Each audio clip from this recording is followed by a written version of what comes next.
그냥 요양원 알아보세요. 더는 못 참겠어요. 어느 날 며느리의 입에서 나온 충격적인 한마디. 그 말을 들은 시어머니는 말없이 방에 들어가 짐을 싸기 시작하는데 평범했던 가정에 균열이 생긴 그 순간 남편은 아무것도 모른 채 퇴근 후 TV만 보고 있었다. 대체 무슨 일이 있었던 걸까?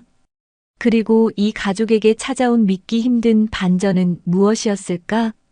지금부터 그 숨겨진 이야기의 시작입니다. 그 전에 잠깐 1초만 투자해서 구독과 좋아요 버튼을 꾹 눌러주시면 영상 제작에 정말 큰 힘이 됩니다. 지금 바로 시작하겠습니다. 2024년 가을 서울 외곽의 오래된 단독주택에서 하루가 시작됩니다. 새벽 5시, 아직 어둠이 완전히 걷히지 않은 시간에 김말수는 조용히 일어나 부엌으로 향했습니다. 67세의 말수는 이미 20년 넘게 이 시간에 일어나는 것이 몸에 밴 습관이었죠. 찬물에 손을 담그며 쌀을 씻는 동안 집안은 고요했습니다. 말수는 손놀림이 익숙했습니다. 된장국을 끓이고 김치찌개 재료를 준비하며 밑반찬들을 정갈하게 그릇에 담아냈죠. 콩나물 무침, 시금치나물, 멸치볶음까지 정성스럽게 준비했습니다. 아침상을 차리는 동안 그녀의 마음 한편에는 늘 같은 생각이 자리했습니다. 나는 그래도 며느리 일 돕고 밥 해주고 손주 키워줬는데 요즘 애들은 고마운 줄도 몰라. 말순의 마음속 독백이었습니다. 20년 전 이 집에 며느리로 들어온 윤정이를 생각하면 복잡한 감정이 밀려왔죠. 처음엔 예쁘고 착한 며느리라고 생각했는데 세월이 흐르면서 서로에 대한 이해는 점점 멀어져만 갔습니다. 젊었을 때는 시어머니 말씀을 잘 따르던 정이었는데 언제부턴가 자신만의 주장이 생겼고 전통적인 방식보다는 새로운 것들을 선호하게 되었죠. 말수는 30년 전 자신이 시집 왔을 때를 떠올렸습니다. 그때는 시어머니가 하라는 대로 했고 불만이 있어도 참았죠. 새벽에 일어나 밥 짓고 빨래하고 청소하는 것이 며느리의 당연한 도리라고 배웠습니다. 하지만 요즘 며느리들은 달랐어요. 자신의 일도 중요하다고 하고 개인 시간도 필요하다고 했죠. 7시가 되자 집안의 생기가 돌기 시작했습니다. 먼저 일어난 것은 48세의 며느리 윤정희였죠. 정희는 워킹맘으로 매일 아침이 전쟁 같았습니다. 화장품 회사에서 마케팅 팀장으로 일하는 그녀는 항상 시간에 쫓기며 살았죠. 피곤에 찌든 얼굴로 부엌에 나타난 정희를 보며 말수는 아침상을 내놓았습니다. 어머니, 고생하셨어요. 정희가 인사를 건넸지만 그 목소리에는 어딘지 의무적인 느낌이 묻어났습니다.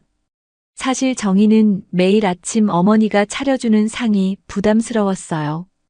기름진 음식들이 많았고 간도 짰죠. 건강을 생각하면 좀 더 담백한 음식이 좋을 텐데 어머니는 전혀 들으려 하지 않았습니다. 괜찮다, 괜찮아. 어서 앉아서 먹어라. 말순이 답했지만 정희의 표정을 보니 또 불만이 있어 보였습니다. 말수는 정희가 자신의 음식을 탐탁하게 여기지 않는다는 것을 알고 있었어요. 하지만 평생 이렇게 해온 방식을 바꾸기는 쉽지 않았죠. 정희는 상을 보며 속으로 한숨을 쉬었습니다. 또 기름진 된장국과 김치찌개였죠. 요즘 건강 프로그램에서는 저염식이 좋다고 하는데 어머니는 전혀 들으려 하지 않았습니다. 아이 도시락도 챙겨야 하고 출근 준비도 해야 하는데 시간은 빠듯했죠. 회사에서는 새로운 프로젝트로 야근이 잦았고 집에 와서도 집안일이 기다리고 있었습니다. 어머니, 요즘 저염식이 유행이에요. 조금만 간 줄여주세요. 몸에도 좋고요. 지우도 어려서 너무 짠 음식은 좋지 않다고 하더라고요. 정희가 조심스럽게 말을 꺼냈습니다. 하지만 말순의 반응은 예상했던 대로였죠. 에이, 그게 무슨 맛이냐. 간은 돼야 밥맛이 나지. 싱거운 건 죽 먹는 거나 마찬가지야. 나 평생 이렇게 해왔는데 뭐가 문제냐? 말수는 고개를 저으며 단호하게 말했습니다. 젊은 사람들이 이상한 유행만 따라한다고 생각했죠. 자신이 평생 해온 방식이 틀렸을 리 없다고 믿었습니다. 텔레비전에서 나오는 건강 정보들은 믿을 게 못 된다고 생각했어요. 이때 남편 박준호가 나타났습니다. 53세의 준호는 건설회사에서 현장 관리자로 일하고 있었죠. 무뚝뚝한 성격에 말이 적은 그는 집안 분위기를 읽는 것에 서툴렀습니다. 아내와 어머니 사이의 미묘한 신경전을 전혀 눈치채지 못한 채 묵묵히 밥을 먹기 시작했죠. 준호에게는 어머니가 해주시는 밥이 맛있었고 아내가 왜 불만을 갖는지 이해하지 못했습니다. 여보, 오늘 늦어질 것 같아. 현장 점검이 있거든. 신축 아파트 마감 공사가 급해서. 준호가 말했습니다. 네, 알겠어요. 저도 오늘 회의가 길어질 것 같아요. 신제품 런칭 준비로 바빠서. 정희가 답했습니다. 말수는 두 사람의 대화를 들으며 또 하루 종일 혼자 있게 될 것을 생각했습니다.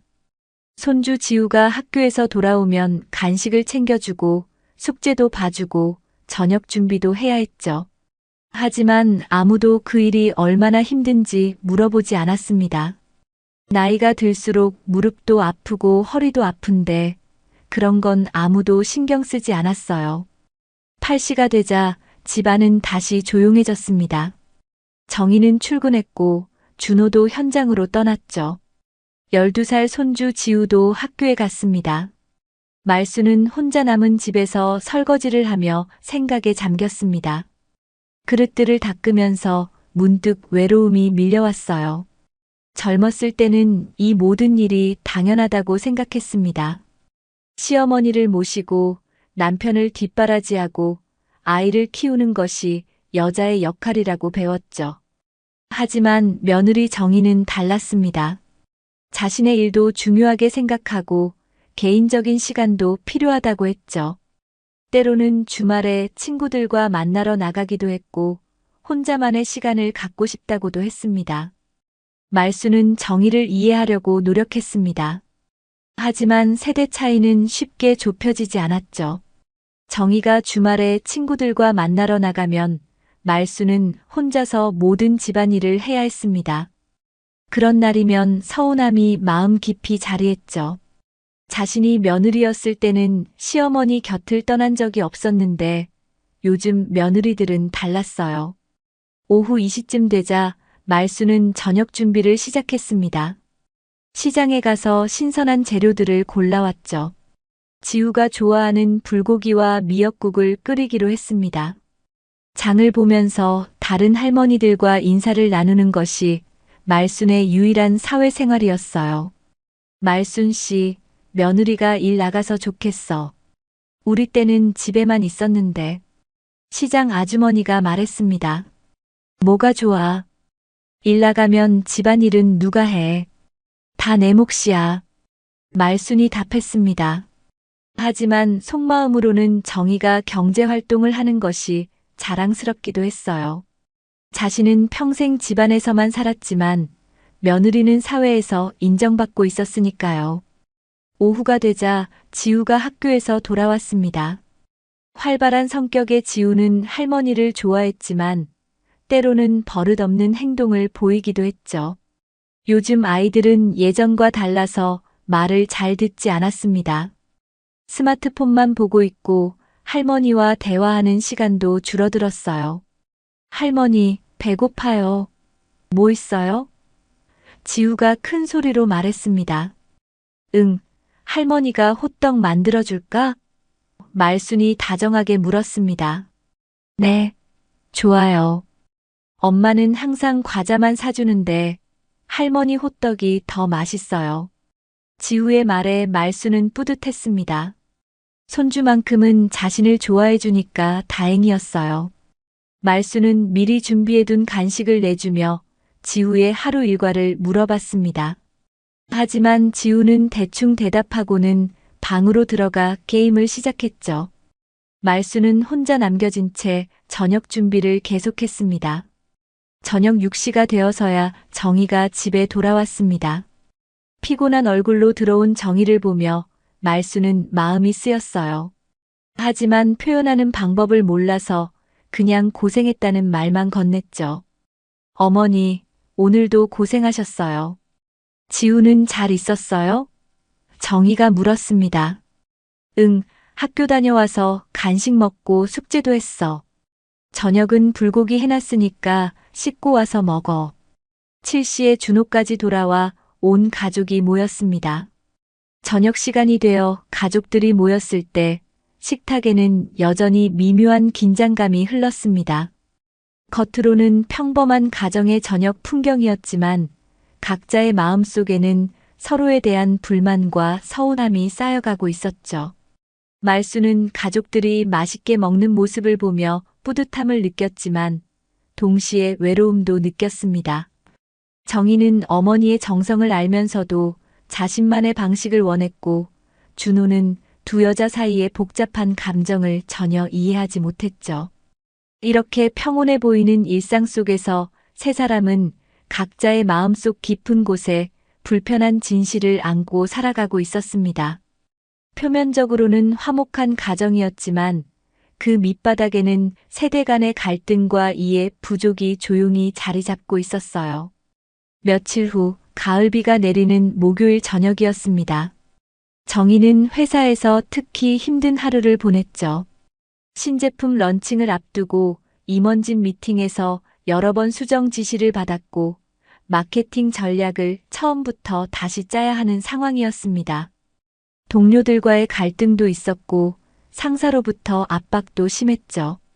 머리가 지끈거리고 어깨는 돌덩이처럼 무거웠습니다. 집으로 향하는 지하철 안에서 정희는 창밖을 바라보며 한숨을 쉬었어요. 집에 가면 또 다른 일들이 기다리고 있을 거라는 생각에 발걸음이 무거웠습니다. 어머니는 분명 저녁 준비를 해놓으셨을 테고 지우는 숙제 도움이 필요할 것이고 남편은 피곤하다며 소파에 누워있을 게 뻔했죠. 오후 7시 30분 정희가 집 대문을 열고 들어섰을 때 예상했던 그대로였습니다. 거실에서는 지우가 큰 소리로 텔레비전을 보고 있었고 할머니는 지우에게 뭔가 잔소리를 하고 있었어요. 부엌에서는 아직 설거지가 끝나지 않은 그릇들이 쌓여 있었고 가스레인지 위에는 국이 끓고 있었습니다. 지우야, 텔레비전 소리 좀 줄여. 이웃집에 피해준다고 했지? 말순이 손주에게 말했습니다. 할머니, 이 정도면 안 시끄러워요. 엄마도 이 정도는 괜찮다고 했어요. 지우가 대답했습니다. 에이, 요즘 애들은 버릇이 없어. 어른 말씀을 들어야지. 너희 엄마 아빠 어렸을 때는 이런 식으로 안 했어. 말순의 목소리가 점점 높아졌습니다. 하루 종일 혼자 집을 지키며 모든 일을 처리하느라 지쳐있던 터라 손주의 버릇없는 행동이 더욱 거슬렸죠. 정희는 현관에서 신발을 벗으며 이 소리를 들었습니다. 회사에서 받은 스트레스에 집안의 소란까지 더해지니 머리가 더욱 아팠어요. 가방을 내려놓고 거실로 들어갔을 때 말순과 지우는 여전히 실랑이를 벌이고 있었습니다. 어머니, 제발 애한테 소리 좀 지르지 마세요. 아이도 하루 종일 학교에서 공부하고 와서 피곤할 텐데요. 정희의 목소리에는 평소보다 날카로운 톤이 섞여 있었습니다. 하루 종일 쌓인 스트레스가 한꺼번에 터져 나오는 느낌이었죠.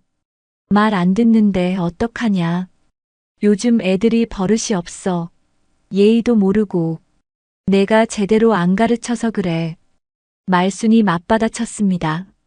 말순도 하루 종일 혼자서 집안일을 하고 손주를 돌보느라 지쳐 있었어요. 며느리가 들어오자마자 자신을 탓하니 서운했습니다. 자신이 얼마나 고생하는지는 아무도 모르는 것 같았죠. 어머니가 너무 예민하게 반응하시는 거 아니에요? 아이들은 원래 시끄러운 법이잖아요. 저도 어렸을 때 그랬고요.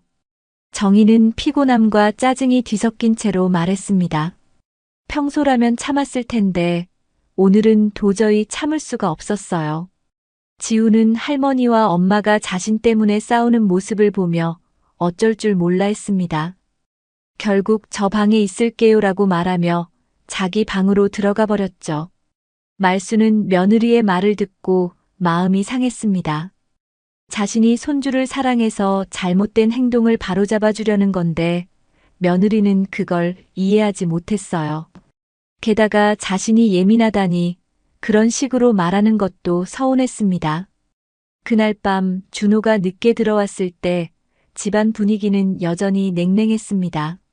정희는 피곤하다며 일찍 잠자리에 들었고 말수는 거실에서 혼자 텔레비전을 보고 있었어요. 준호는 무슨 일인지 궁금했지만 두 사람 모두 말을 하려 하지 않았습니다. 이틀 후인 토요일 오후 정희는 대학 동창들과의 정기 모임에 참석했습니다. 강남의 한 카페에서 만난 5명의 친구들은 모두 비슷한 나이의 워킹맘들이었죠. 각자 직장 생활과 육아, 시댁 문제로 스트레스를 받고 있었습니다. 요즘 어때? 시어머니랑은 잘 지내? 친구 미영이 물었습니다. 아, 정말 말도 마. 너무 힘들어서 미칠 것 같아. 정희가 답했습니다. 모임이 진행되면서 자연스럽게 시댁 이야기가 나왔어요. 친구들 각자 시어머니와의 갈등 경험담을 털어놓았습니다. 정희도 평소에 쌓였던 불만들을 하나씩 이야기하기 시작했죠. 우리 어머니는 정말 고집이세요. 아이 교육 방식도 다르고 음식도 너무 짜게 하시고 말을 해봐도 전혀 들으려 하지 않아요. 제가 회사에서 힘들어도 그런 건 전혀 이해 못하시고 친구들은 고개를 끄덕이며 공감했습니다. 다들 비슷한 경험이 있었거든요. 그래도 너는 시어머니가 집안일 도와주시잖아. 우리는 그것도 없어서 더 힘들어. 친구 수진이 말했습니다. 도와주시는 건 고마운데 그것 때문에 제가 눈치 봐야 하는 것도 스트레스예요. 제 방식대로 할 수 없으니까. 정희는 평소에 속으로만 생각했던 이야기들을 쏟아냈습니다. 회사 일로 바쁜데 집에서도 신경 쓸 일이 많다는 것, 시어머니의 전통적인 사고방식과 자신의 현대적인 생각이 맞지 않는다는 것 등등을 털어놓았죠.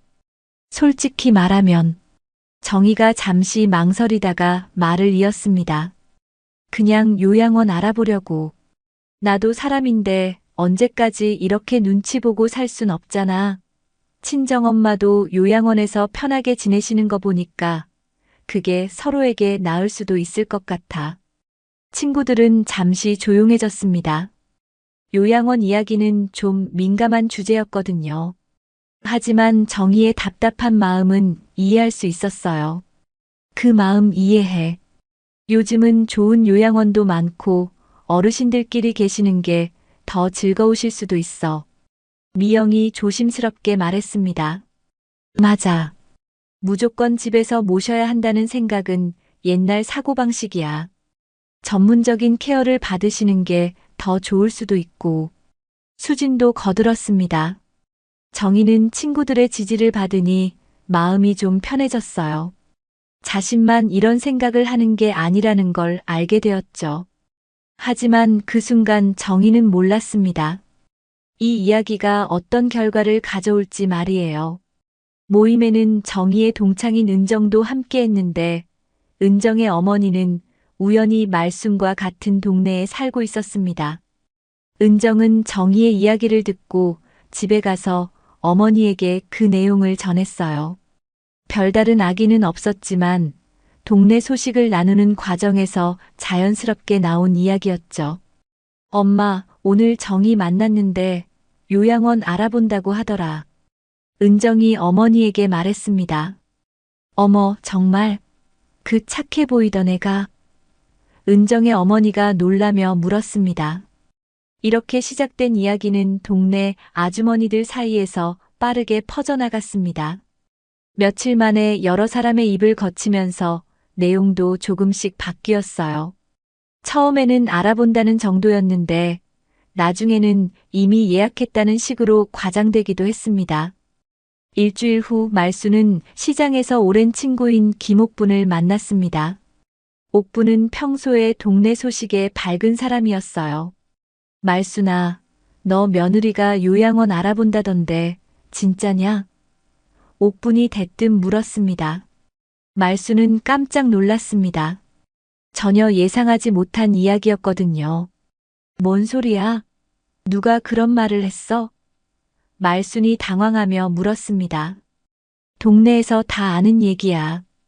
은정이 엄마한테 들었는데 정희가 친구들한테 그런 얘기 했다더라.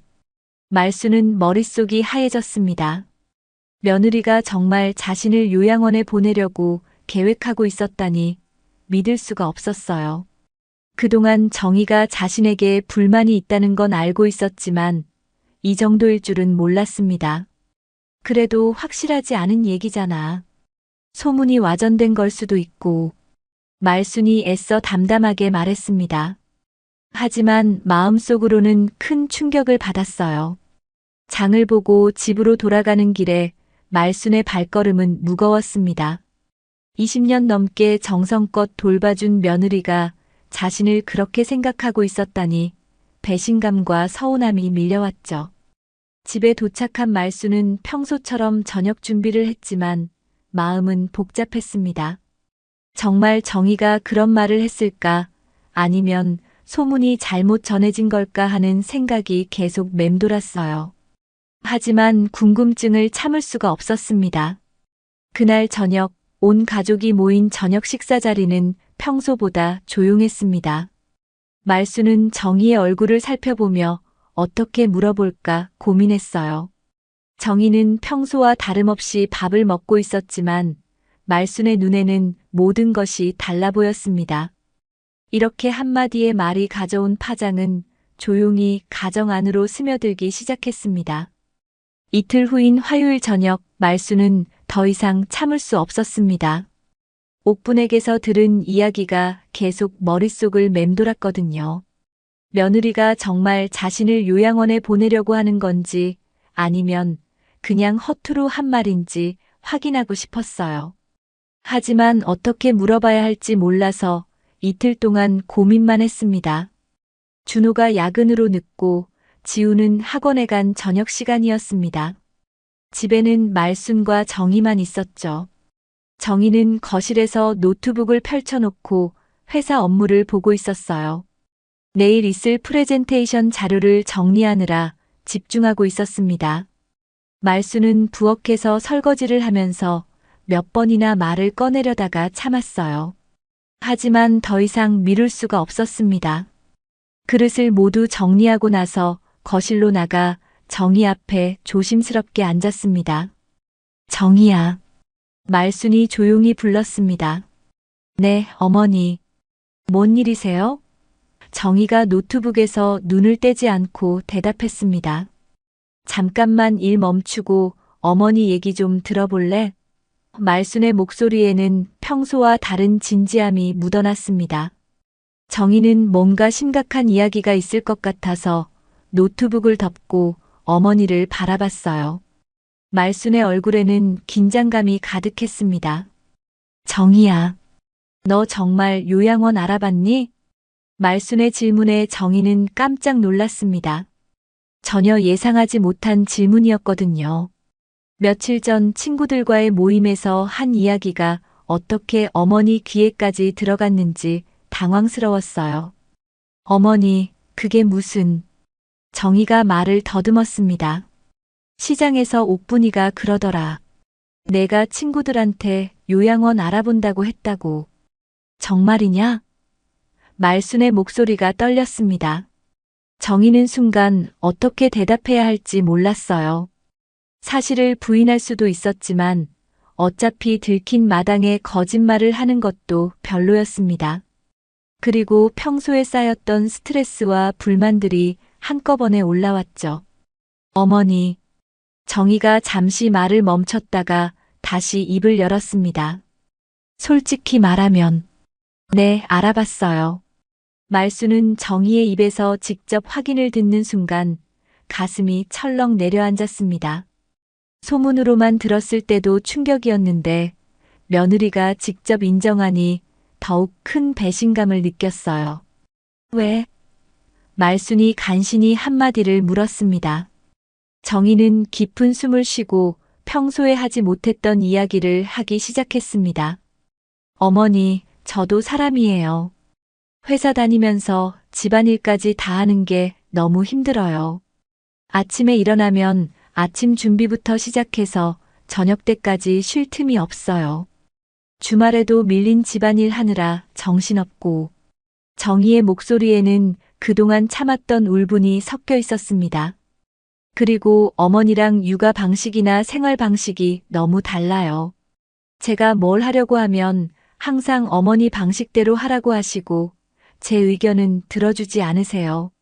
말수는 정희의 말을 들으며 당황했어요. 자신은 며느리를 도와주려고 한 일들이었는데 정희에게는 간섭으로 느껴졌던 거였습니다. 나는 너 돕는다고 한 건데. 말순이 떨리는 목소리로 말했습니다. 도와주시는 건 감사해요. 하지만 저도 제 방식대로 하고 싶을 때가 있어요. 지후 교육도 그렇고 집안 살림도 그렇고 어머니가 다 하시면 제가 설 자리가 없어요. 정희는 평소에 속으로만 생각했던 이야기들을 쏟아내기 시작했습니다. 그리고 솔직히 말하면 너무 힘들어요. 살림, 육아, 일까지 다 하면서 어머니까지 챙기기엔 제 인생이 없어요. 친구들 만나는 것도 눈치 보게 되고 혼자만의 시간도 없고. 말수는 정희의 말을 들으며 마음이 아팠습니다. 자신이 며느리에게 부담을 주고 있었다는 걸 처음 깨달았어요. 하지만 동시에 서운함도 컸습니다. 20년 넘게 이 집에서 살면서 정성껏 도와줬는데 이제 와서 그런 말을 들으니 허탈했거든요. 그럼 나한테 그렇게 말하지 왜 남들한테 가서 그런 얘기를 했냐? 말순이 목이 메인 채로 물었습니다. 어머니한테 직접 말씀드리기가 어려웠어요. 상처받으실까 봐서요. 그래서 친구들한테 하소연을 한 거예요. 정희도 목소리가 떨렸습니다. 어머니를 의도적으로 상처 주려고 한 것은 아니었거든요. 상처받을까 봐서. 말순이 쓴웃음을 지었습니다. 지금 내가 얼마나 상처받는지 아냐? 동네 사람들이 다 아는 얘기를 나만 모르고 있었어. 말순의 눈에서 눈물이 흘러내렸습니다. 며느리가 자신에게 불만이 있다는 것보다도 그 이야기를 동네 사람들이 먼저 알고 있었다는 사실이 더욱 서운했어요. 어머니, 죄송해요. 그런 뜻이 아니었어요. 정희가 당황하며 말했습니다. 아니야. 너 말이 맞아. 나 같은 늙은이는 요양원 가는 게 맞지.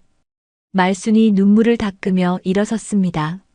어머니, 그런 뜻이 아니에요. 다시 이야기해요. 정희가 말순을 붙잡으려 했지만 말순은 고개를 저으며 자기 방으로 들어가 버렸습니다. 그날 밤 말순은 잠을 이룰 수 없었어요. 머릿속에는 온갖 생각들이 뒤엉켰습니다. 정희의 말이 틀린 건 아니었어요. 자신도 나이가 들어가면서 며느리에게 부담을 주고 있다는 걸 어느 정도 알고 있었거든요. 하지만 그렇다고 해서 요양원에 가고 싶지는 않았습니다. 다음 날 아침 집안 분위기는 냉랭했습니다. 말수는 평소처럼 아침을 준비했지만 정희와 눈을 마주치지 않았어요. 정희도 어색해서 평소보다 빨리 출근 준비를 했습니다. 준호가 상황을 눈치채고 정희에게 물었습니다. 무슨 일이야? 어머니 표정이 안 좋으시던데. 별거 아니에요. 그냥 작은 오해가 있었어요. 정희가 대충 넘어갔습니다. 하지만 며칠이 지나도 집안 분위기는 나아지지 않았어요. 말수는 평소보다 말수가 줄었고 정희는 어머니 눈치를 보느라 조심스러웠습니다. 준호는 두 사람 사이에 뭔가 문제가 있다는 걸 알았지만 구체적으로 무엇인지는 몰랐죠. 일주일 후 말수는 큰 결심을 했습니다. 며느리가 자신 때문에 힘들어한다면 차라리 자신이 이 집을 떠나는 게 낫겠다고 생각했어요. 하지만 요양원에는 가고 싶지 않았습니다. 대신 고향인 전남 순천에 있는 친정으로 가기로 마음먹었죠. 말수는 조용히 짐을 싸기 시작했습니다. 그리 많지 않은 옷가지들과 몇 가지 소중한 물건들을 가방에 넣었어요. 50년 전 결혼할 때 가져온 반지와 목걸이, 손주들 어렸을 때 사진들, 그리고 남편과의 추억이 담긴 몇 장의 사진들이었습니다. 짐을 싸면서 말수는 지난 20년을 돌아봤어요. 이 집에 며느리로 들어와서 정성껏 살림을 했고, 손주도 키웠고, 아들과 며느리를 뒷바라지했습니다. 하지만 이제는 자신이 짐이 되었다고 느꼈어요. 그날 저녁, 온 가족이 저녁을 먹고 있을 때 말순이 조용히 말했습니다. 너희들 힘들게 하고 싶지 않다. 내가 고향에 가서 지낼게. 갑작스러운 말순의 선언에 식탁은 조용해졌습니다. 준호가 가장 먼저 반응했어요. 어머니, 갑자기 무슨 말씀이세요? 나 때문에 정희가 힘들어하는데 차라리 내가 나가는 게 낫지. 정희는 죄책감이 밀려왔습니다. 자신의 말 때문에 어머니가 이런 결정을 하게 된 거였거든요. 어머니, 그런 뜻이 아니었어요. 다시 대화해요. 하지만 말순의 마음은 이미 굳어져 있었습니다. 아니다. 내 마음은 정했어. 순천에 가서 조용히 지낼 거야. 며칠 후 말순은 정말로 짐을 챙겨 고향 순천으로 떠났습니다. 기차역까지 데려다주는 준호의 차 안은 무겁게 가라앉아 있었어요. 정희도 함께 나왔지만 서로 할 말을 찾지 못했습니다. 어머니, 마음 바뀌시면 언제든지 연락하세요. 정희가 작별 인사를 했습니다. 너희는 편하게 살아라. 말순이 짧게 답하고 기차에 올랐습니다. 기차가 떠나는 것을 지켜보는 준호와 정희의 마음은 복잡했어요. 집으로 돌아가는 길에 준호가 물었습니다. 정말 무슨 일이었던 거야?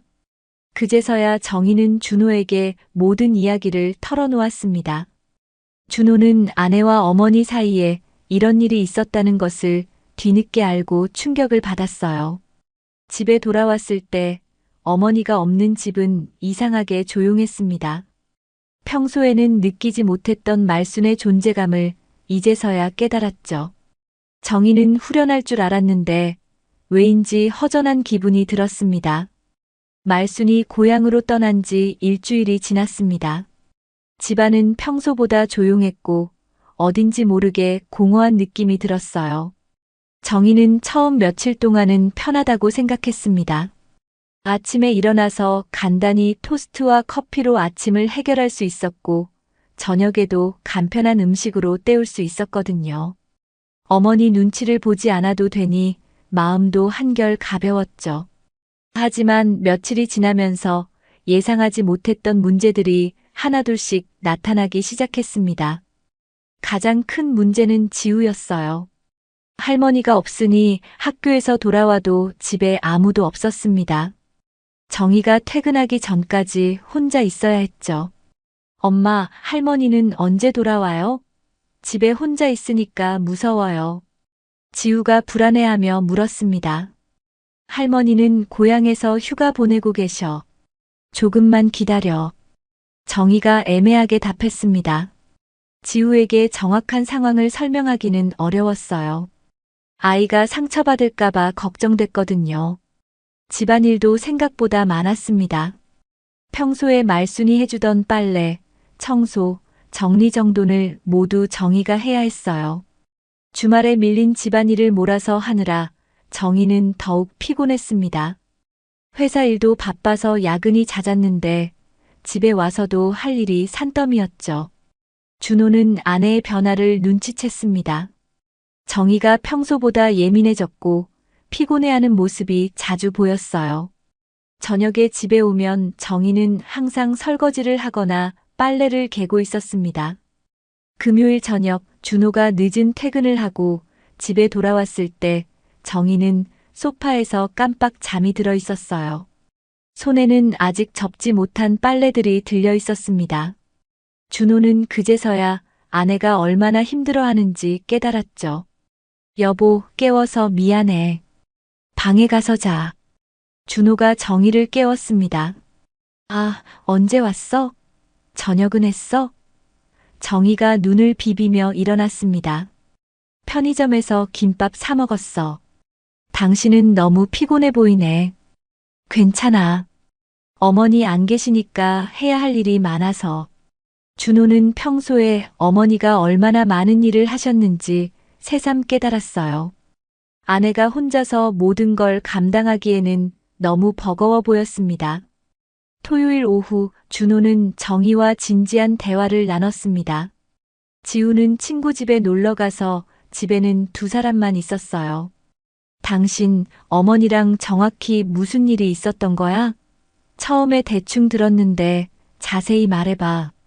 정희는 그동안 준호에게 제대로 이야기하지 못했던 부분들을 차근차근 설명했습니다.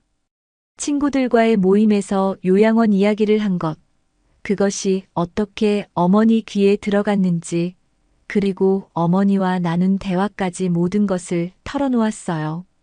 준호는 이야기를 듣고 복잡한 심정이었습니다.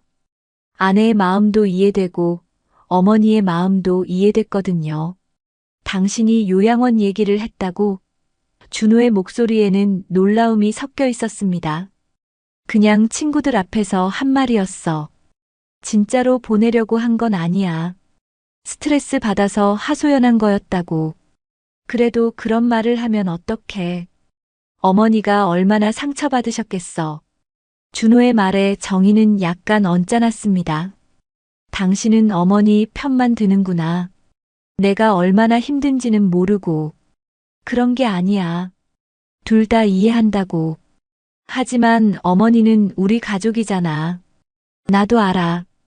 근데 솔직히 말하면 정희가 잠시 망설이다가 계속 말했습니다.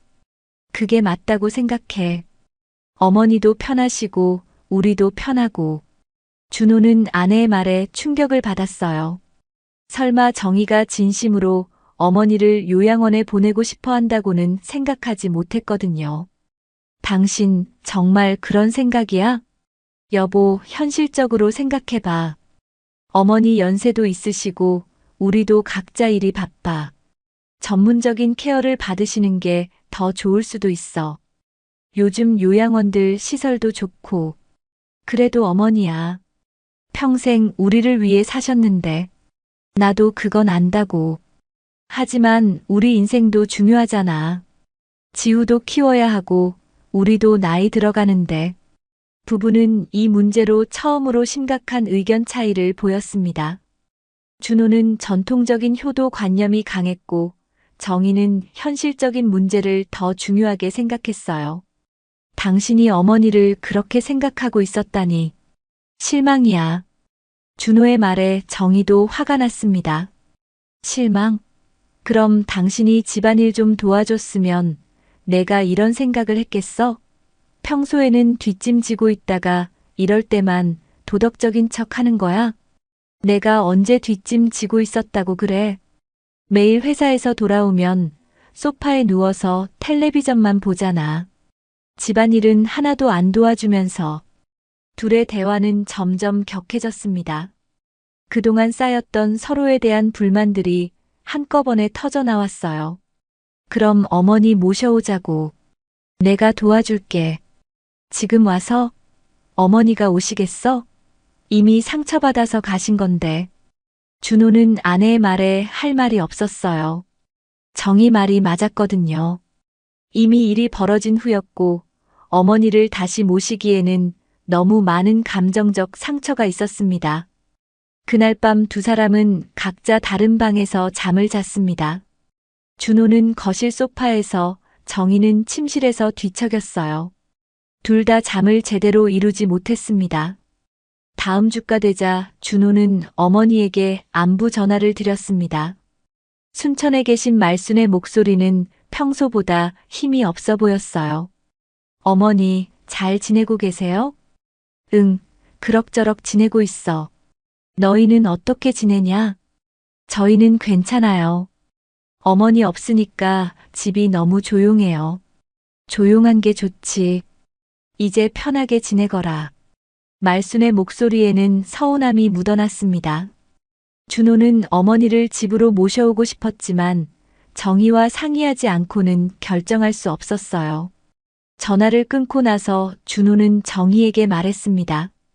어머니 목소리가 많이 힘없으셨어. 혼자 계시니까 외로우신 것 같아. 그래도 어쩔 수 없잖아. 이미 그쪽에서 가겠다고 하신 거고. 정희의 반응은 여전히 차갑했습니다. 사실 정희도 어머니가 걱정되긴 했지만 다시 함께 살게 되면 똑같은 문제가 반복될 거라고 생각했어요. 한편 지우는 할머니가 그리웠습니다. 학교에서 돌아와도 할머니가 챙겨주던 간식도 없고 숙제를 봐주실 분도 없었어요. 친구들은 할머니가 언제 돌아오냐고 물어봤지만 지우도 정확히 알 수 없었습니다. 엄마, 할머니한테 전화드려도 돼요? 지우가 물었습니다. 할머니는 지금 휴식이 필요하셔. 나중에 하자. 정희는 지우에게도 정확한 상황을 설명하지 못했어요. 아이가 상처받을까봐 걱정됐거든요. 이렇게 말순이 없는 집은 겉으로는 평온해 보였지만 실제로는 균열이 깊어져 가고 있었습니다. 부부 사이의 갈등은 해결되지 않았고 지우는 할머니를 그리워했으며 집안일은 모두 정희의 몫이 되었어요. 그리고 무엇보다도 세 사람 모두 말순이 없는 집이 생각만큼 편하지 않다는 것을 조금씩 깨달아가고 있었습니다. 어머니가 해주시던 일들이 얼마나 많았는지, 그 존재가 얼마나 소중했는지를 이제서야 느끼기 시작했죠. 하지만 이미 벌어진 일을 되돌리기에는 서로의 자존심과 상처가 너무 컸습니다. 말순은 순천에서 외롭게 지내고 있었고 서울의 가족들은 각자의 방식으로 그 빈자리를 메우려 노력하고 있었어요. 시간이 지날수록 이 균열은 더욱 깊어져만 갔습니다. 말순이 순천으로 내려간 지 한 달이 지났습니다. 서울의 집은 이제 어느 정도 새로운 리듬을 찾아가고 있었어요. 정희는 여전히 바빴지만 점차 혼자서 모든 일을 처리하는 것에 익숙해져 갔습니다. 준호도 주말에는 집안일을 도와주려고 노력했고 지우도 할머니 없는 생활에 적응해 가고 있었죠. 하지만 순천에 있는 말순의 상황은 그리 좋지 않았습니다. 고향집은 오래된 단독주택으로 겨울이 되면서 난방비도 많이 들었어요. 무엇보다 20년 넘게 서울에서 살다가 혼자 지내는 것이 몸과 마음에 큰 부담이 되었습니다. 말순은 매일 아침 일찍 일어나서 동네를 산책했습니다. 예전에 알던 이웃들과 인사를 나누기도 했지만 대부분 나이가 많이 들거나 이미 세상을 떠난 분들이었어요. 젊은 시절 친했던 친구들도 자식들 집으로 가거나 요양원에 계신 분들이 많았습니다. 말순아, 서울에서 내려왔다며? 손주들은 안 그리워? 동네 할머니가 물었습니다. 그립지. 하지만 젊은 사람들 생활에 방해되고 싶지 않아서. 말순이 쓸쓸하게 답했습니다. 요즘 세상이 그렇지 뭐. 우리 때는 3대가 함께 사는 게 당연했는데. 말순은 이런 대화를 나눌 때마다 마음이 더욱 무거워졌어요. 자신만 이런 처지가 된 것 같아서 외로웠습니다. 순천의 겨울은 서울보다 춥게 느껴졌어요. 혼자 사는 집은 적막했고 저녁이면 더욱 쓸쓸했습니다. 텔레비전을 보면서 시간을 보내지만 손주 지우가 뛰어노는 소리도 며느리 정희가 분주하게 움직이는 소리도 들리지 않았어요. 말순은 가끔 서울집에 전화를 걸고 싶었지만 선뜻 용기가 나지 않았습니다. 자신이 먼저 나온 마당에 연락하기가 어색했거든요. 준호가 가끔 안부 전화를 드렸지만 대화는 길지 않았어요. 12월 중순 갑자기 추위가 심해진 어느 날이었습니다. 말순은 아침에 일어나서 머리가 심하게 아팠어요. 며칠 전부터 계속 두통이 있었는데 이날은 유난히 심했습니다. 어지럽기도 했고 속도 메스꺼웠죠. 나이 들어서 그런가 보다. 말수는 혼자 중얼거리며 두통약을 찾았습니다. 하지만 약을 먹어도 증상은 나아지지 않았어요. 오히려 점점 더 심해졌습니다. 오후가 되자 말수는 거의 일어날 수 없을 정도로 어지러웠어요. 그날 저녁 말수는 거실에서 쓰러졌습니다. 갑작스럽게 의식을 잃으면서 바닥에 주저앉았죠. 다행히 옆집 아주머니가 저녁 시간이 되어도 말순의 집에서 아무 소리가 나지 않는 것을 이상하게 여겨 확인하러 왔습니다. 말순 씨, 말순 씨. 옆집 아주머니가 문을 두드렸지만 대답이 없었어요. 문이 잠겨 있지 않아서 들어가 보니 말순이 거실 바닥에 쓰러져 있었습니다. 아주머니는 깜짝 놀라 즉시 119에 신고했어요. 여보세요. 119죠? 옆집 할머니가 쓰러지셨어요. 의식이 없으신 것 같아요. 구급차가 도착하기까지 아주머니는 말순의 손을 잡고 계속 불렀지만 말순은 깨어나지 않았습니다. 구급대원들이 와서 응급처치를 하고 병원으로 이송했어요. 순천 종합병원 응급실에서 의사는 말순의 상태를 진단했습니다. CT 촬영 결과 뇌출혈이 확인되었어요. 다행히 대량 출혈은 아니었지만 즉시 수술이 필요한 상황이었습니다. 환자분 보호자가 계세요? 의사가 옆집 아주머니에게 물었습니다. 서울에 아들이 있어요. 연락처는 잘 모르겠고요. 아주머니는 말순의 휴대폰을 뒤져서 준호의 번호를 찾았습니다. 그리고 떨리는 손으로 전화를 걸었어요. 서울에서는 저녁 9시쯤 정인의 가족이 저녁을 먹고 있었습니다. 갑자기 준호의 휴대폰이 울렸어요. 모르는 번호였지만 준호가 받았습니다. 여보세요? 혹시 말순 씨 아드님이세요? 어머님이 쓰러지셔서 병원에 계세요. 준호는 순간 머릿속이 하얘졌습니다. 무슨 말인지 이해하기 어려웠어요. 네. 어머니가 어떻게 되셨다고요? 뇌출혈로 쓰러지셔서 지금 수술 준비 중이에요. 빨리 오세요. 전화를 끊은 준호의 얼굴은 창백해졌습니다. 정희와 지우가 놀란 표정으로 준호를 바라봤어요. 여보, 무슨 일이야? 정희가 불안하게 물었습니다. 어머니가 쓰러지셨대. 뇌출혈이래. 준호의 목소리가 떨렸습니다. 정희는 순간 충격에 휩싸였습니다.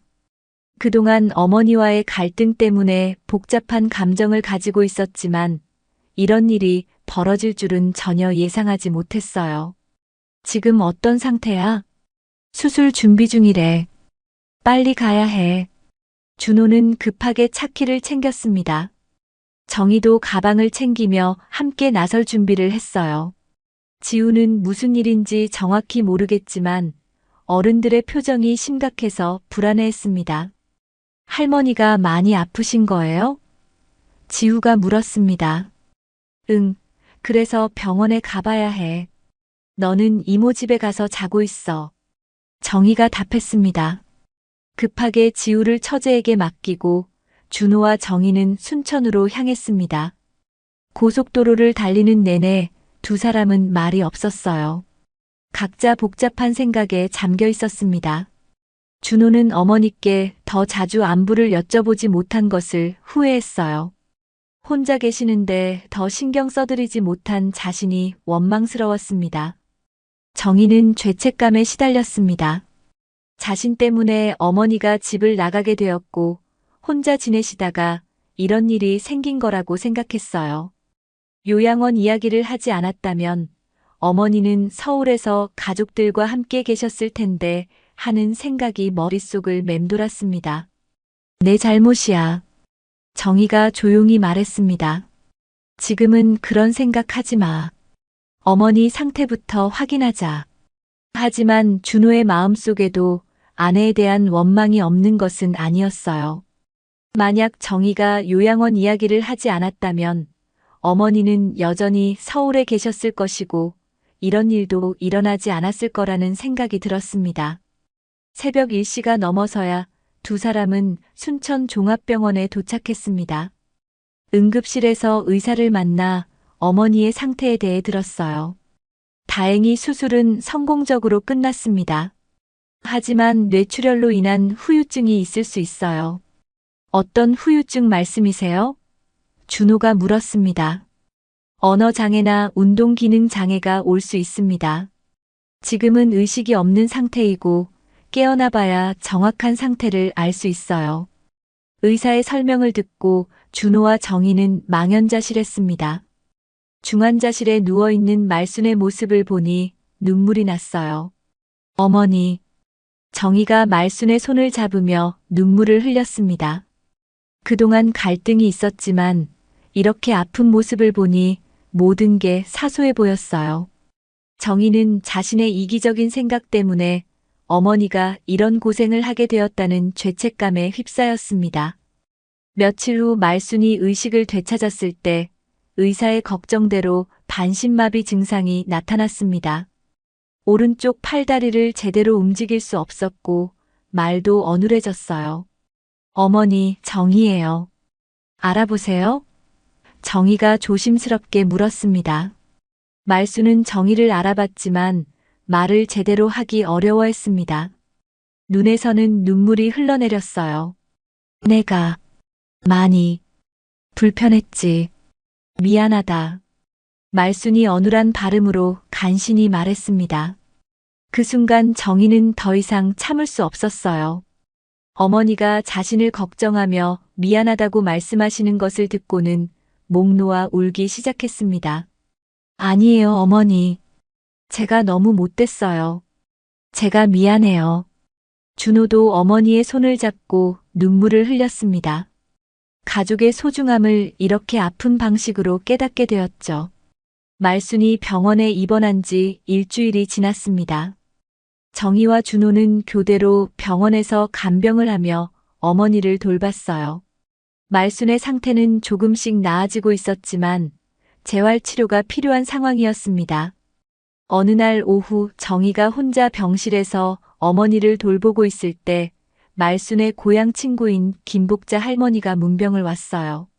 복자는 말순과 어린 시절부터 친했던 친구로 서로의 사정을 잘 아는 사이였습니다. 정희야, 말순이가 많이 아팠구나. 얼마나 걱정했는지 몰라.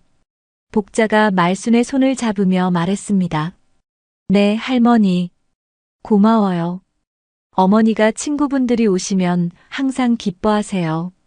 복자는 정희와 이야기를 나누다가 말순에 대한 이야기를 꺼냈어요. 정희야, 너는 말순이가 너희 가족을 위해 얼마나 많은 희생을 했는지 아니? 네. 무슨 말씀이세요? 정희는 갑작스러운 복자의 말에 당황했습니다. 말순이는 너희들 눈치 보느라 자기 이야기는 한 번도 안 했지.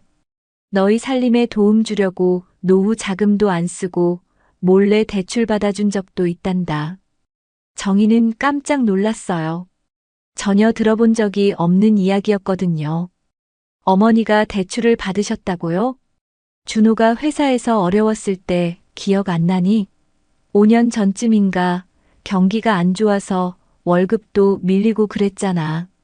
그때 말순이가 자기 집 담보로 대출받아서 너희 생활비 보태줬어. 정희는 그제서야 기억이 났어요. 5년 전 준호의 회사가 어려웠을 때 갑자기 생활이 나아졌던 적이 있었습니다. 그때 준호는 회사에서 보너스를 받았다고 했는데 사실은 어머니의 도움이었던 거였죠. 그리고 너희 지우 학원비도 말순이가 몰래 보태준 거 알아? 피아노 학원, 영어 학원 돈이 부족할 때마다 자기 용돈 모아서 줬어. 복자의 이야기는 계속 이어졌습니다. 말순이가 금팔찌 팔아서 너희 집 전세 보증금 보탤 때도 있었고 너 몸조리할 때 한약값도 다 말순이가 냈어. 하지만 너희한테는 한 번도 말 안 했지. 정희는 충격에 휩싸였어요. 그동안 어머니가 자신들을 위해 이렇게 많은 희생을 하셨다는 걸 전혀 몰랐거든요. 왜 말씀을 안 하셨을까요? 말순이 성격이 그래. 자식들한테 부담 주기 싫어하거든. 자기는 늙은이니까 필요한 게 별로 없다고 하면서 너희들 잘 되는 게 제일 기쁘다고 했어. 복자는 말순이 잠든 모습을 바라보며 계속 말했습니다. 너희가 서울로 올라간 후로도 말순이는 항상 너희 걱정만 했어. 정희가 일하느라 힘들어한다고, 지우가 잘 크고 있다고, 준호가 회사에서 승진했다고, 친구들한테 자랑할 때마다 얼마나 행복해했는지 몰라. 정희의 눈에서 눈물이 흘러내렸습니다. 자신은 어머니를 짐으로 여겼는데 어머니는 가족을 위해 모든 것을 희생하고 계셨던 거였어요. 그런데 최근에 말순이가 많이 힘들어했어. 며느리가 자기를 요양원에 보내고 싶어 한다는 소문을 들었다고 하면서 정희는 고개를 숙였습니다. 자신의 경솔한 말 때문에 어머니가 얼마나 상처받으셨는지 이제 알 것 같았어요. 할머니, 제가 너무 몰랐어요. 어머니가 이렇게까지 하신 줄 모르고 이제라도 알았으니 됐지. 말순이는 너희들을 정말 사랑해. 그러니까 앞으로 잘해주렴. 복자가 돌아간 후 정희는 혼자서 많은 생각을 했어요. 돌아보니 어머니는 언제나 가족들을 위해 꾸준히를 도맡아 하셨습니다. 아침 일찍 일어나서 밥을 해주시고 지우를 돌봐주시고 집안일을 해주시면서도 한 번도 힘들다는 말씀을 하지 않으셨어요. 그리고 자신은 그런 어머니의 희생을 당연하게 여겼습니다. 어머니의 전통적인 방식이 답답하다고 생각했고 자신의 편의만 생각했죠. 정희는 자신이 얼마나 이기적이었는지 깨달았어요. 저녁에 준호가 병원에 왔을 때 정희는 복자에게서 들은 이야기를 모두 전했습니다. 준호도 충격을 받았어요. 어머니가 자신들을 위해 그런 희생을 하셨다는 걸 전혀 몰랐거든요. 어머니가 그런 일까지 하셨다고? 준호가 믿을 수 없다는 표정으로 물었습니다. 응. 우리는 정말 아무것도 몰랐어. 어머니는 우리를 위해서 모든 걸 희생하셨는데 우리는 그걸 짐으로만 생각했어. 두 사람은 말순이 잠든 모습을 바라보며 죄책감에 시달렸어요. 특히 정희는 자신 때문에 어머니가 집을 나가게 되었고 결국 이런 큰 병까지 얻게 되었다는 생각에 마음이 아팠습니다. 여보, 어머니가 깨어나시면 진심으로 사과하자. 그리고 다시는 이런 일이 없도록 하자. 응. 이제부터는 정말 잘해드려야 해. 이튿날 말순이 깨어났을 때 정희는 어머니의 손을 잡고 눈물을 흘리며 말했습니다. 어머니, 제가 복자 할머니한테서 다 들었어요. 어머니가 우리를 위해 얼마나 많은 희생을 하셨는지. 저는 정말 아무것도 몰랐어요. 말순은 정희의 말을 듣고 당황스러워했어요.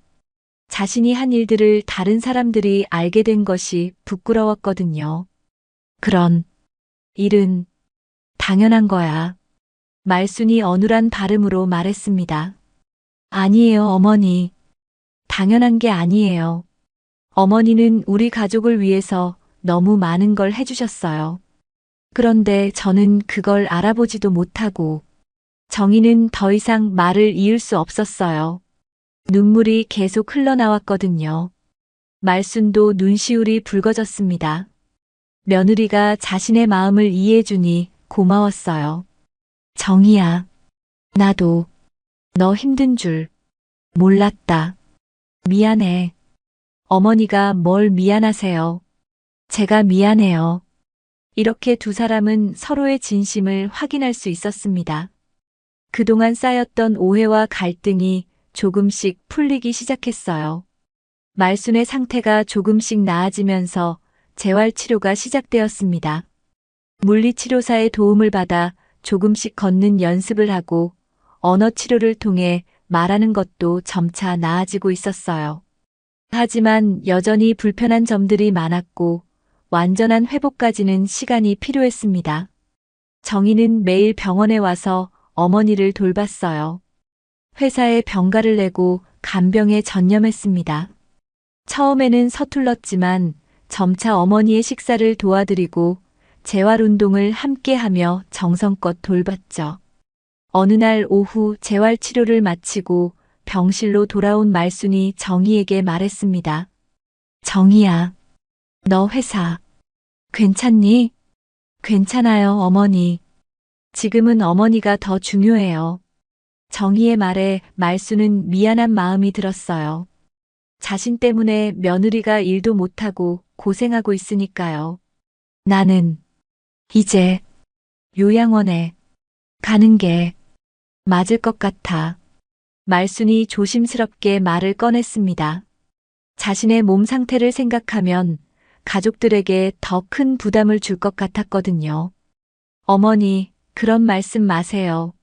정희가 급하게 말했습니다. 아니야. 너희도 살 길이 있는데 나 때문에 힘들게 할 수는 없어.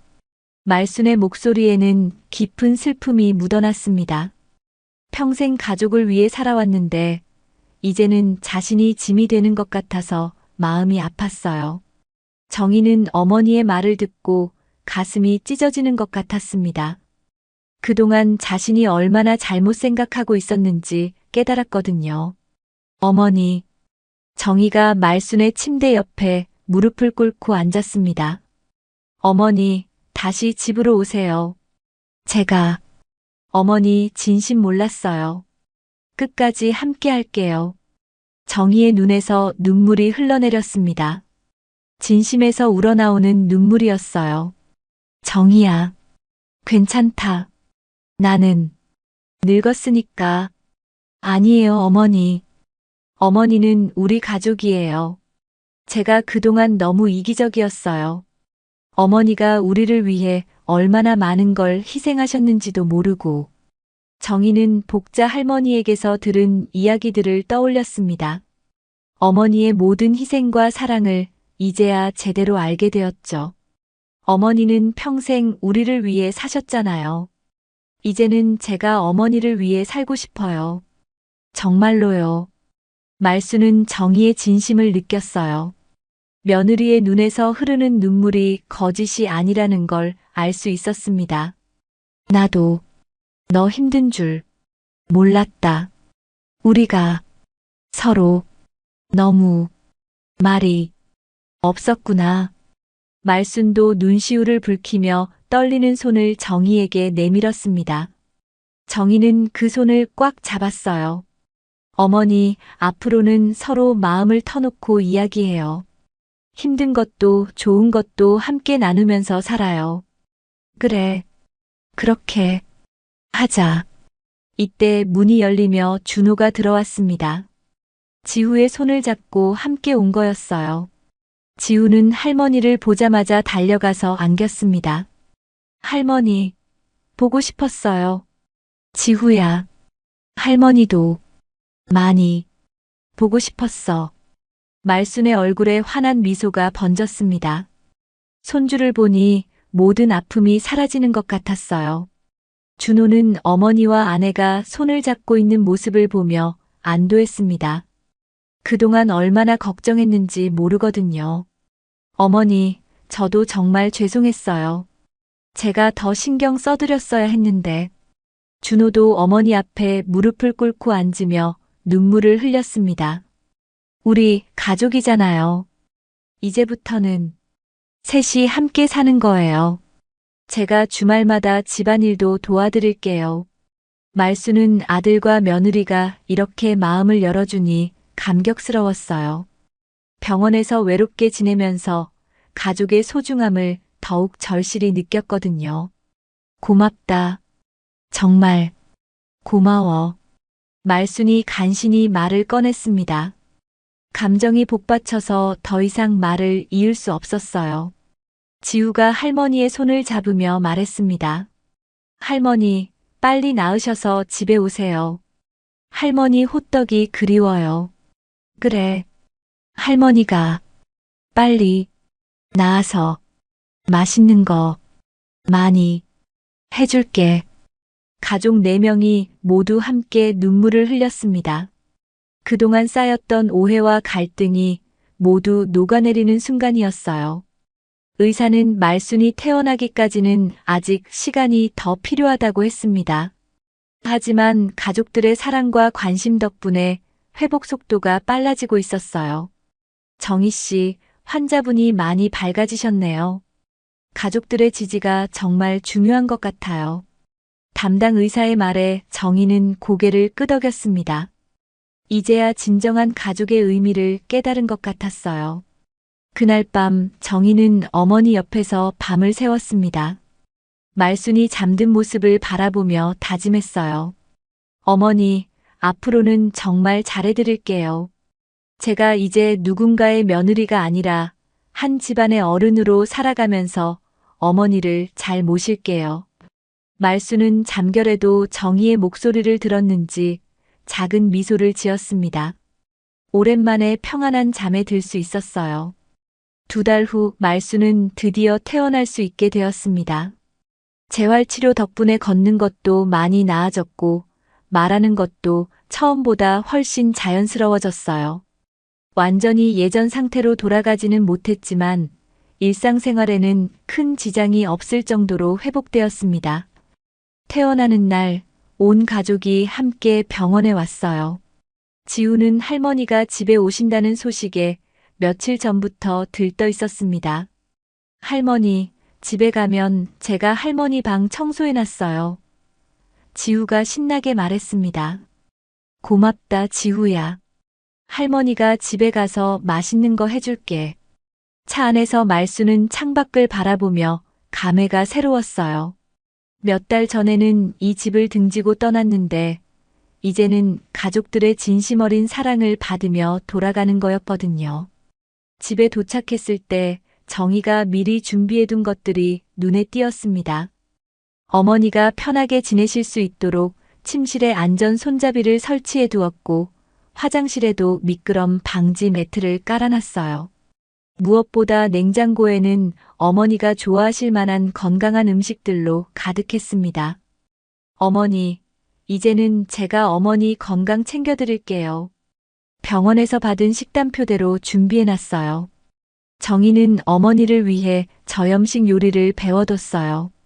예전에는 어머니의 짠 음식이 불만이었는데 이제는 어머니의 건강을 위해 자신이 직접 요리를 하겠다고 마음먹었습니다. 고맙다, 정희야. 내가 이제 쓸모없는 늙은이가 됐는데. 어머니, 그런 말씀 마세요. 어머니는 우리 가족의 소중한 어른이세요. 준호도 약속을 지켰어요. 주말마다 집안일을 도와주기 시작했습니다. 청소기 돌리기, 설거지하기, 빨래 개기 등 전에는 한 번도 해보지 않았던 일들을 하나씩 배워가며 도왔죠. 여보, 이 빨래는 어떻게 개는 거야? 준호가 정희에게 물었습니다. 이렇게 하는 거야. 처음에는 어렵지만 금방 익숙해져. 지우도 변했어요. 할머니가 아프셨을 때를 생각하며 더욱 착하게 행동하려고 노력했습니다. 학교에서 돌아오면 할머니께 안부를 여쭤보고 할머니가 좋아하실 만한 이야기들을 들려드렸어요. 할머니, 오늘 학교에서 그림 그리기 대회에서 상 받았어요. 정말? 우리 지우가 그림을 잘 그리는구나. 할머니한테도 보여줄래? 몇 주가 지나면서 집안 분위기는 완전히 달라졌습니다. 예전에는 각자 바빠서 대화도 별로 없었는데 이제는 저녁 식사 시간이 즐거운 담소의 시간이 되었어요. 정희는 어머니의 건강을 위해 매일 함께 가벼운 산책을 했습니다. 동네 한 바퀴를 천천히 걸으면서 서로의 마음을 나누는 소중한 시간이었죠. 정희야, 너 정말 많이 변했구나. 어머니도요. 이제는 서로 마음을 터놓고 이야기할 수 있어서 좋아요. 그래. 예전에는 왜 그렇게 서로 눈치만 봤을까? 어느 날 저녁 온 가족이 텔레비전을 보고 있을 때 요양원 광고가 나왔습니다. 잠시 어색한 침묵이 흘렀어요. 하지만 이번에는 달랐습니다. 정희가 먼저 입을 열었어요. 어머니, 저 광고 기억나세요? 응, 기억나지. 정말 죄송했어요. 제가 그런 생각을 했었다는 게. 말수는 며느리의 솔직한 사과를 받으며 마음이 따뜻해졌어요. 아이고, 됐다. 이제 그런 소리는 꿈에도 하지 마라. 준호와 지우도 함께 웃었습니다. 이제는 정말 진심으로 웃을 수 있었어요. 그런데 어머니, 앞으로 힘드시거나 불편하신 거 있으면 꼭 말씀해 주세요. 혼자 참지 마시고요. 너도 그래라. 힘든 일 있으면 어머니한테 말해. 나도 도울 수 있는 건 도와줄게. 이렇게 두 사람은 서로를 이해하고 배려하는 관계로 발전했어요. 몇 달 후 정희는 회사에서 승진 기회를 얻었습니다. 더 바빠질 수도 있는 상황이었지만 이제는 걱정되지 않았어요. 어머니와 남편 그리고 지우까지 모두가 서로를 이해하고 도와주는 가족이 되었으니까요. 어머니, 제가 부장으로 승진했어요. 정말 축하한다. 우리 며느리가 정말 대단하구나. 말수는 진심으로 며느리를 축하해 주었어요. 예전에는 정희의 일에 별로 관심이 없었는데 이제는 가족의 성공을 함께 기뻐할 수 있게 되었습니다. 어느 일요일 오후 온 가족이 거실에 모여 앉아 있었어요. 말수는 지우의 숙제를 봐주고 있었고 정희는 책을 읽고 있었으며 준호는 집안 정리를 하고 있었습니다. 평범한 일상이었지만 모두가 행복해 보였어요. 이제는 나도 누군가의 며느리가 아니라 한 집안의 어른으로 살아가고 싶다. 함께 서로를 위하며 정희가 마음속으로 다짐했습니다. 그동안의 갈등과 오해를 통해 진정한 가족의 의미를 깨달았거든요. 말순도 생각했어요. 가족이란 서로 다른 개성을 가진 사람들이 모여 이해하고 배려하며 만들어가는 것이라는 걸 이제야 알았습니다. 해가 저물어가는 거실에 따뜻한 웃음소리가 퍼졌습니다. 진정한 가족애가 무엇인지 깨달은 네 사람의 행복한 웃음이었어요. 그들에게는 이제 새로운 시작이 기다리고 있었습니다. 오늘 영상 즐겁게 보셨나요? 그렇다면 댓글로 여러분이 지금 어디에서 보고 계신지 남겨주세요. 여러분의 소중한 이야기도 꼭 듣고 싶습니다. 항상 함께 해주셔서 감사합니다. 인생테라스였습니다.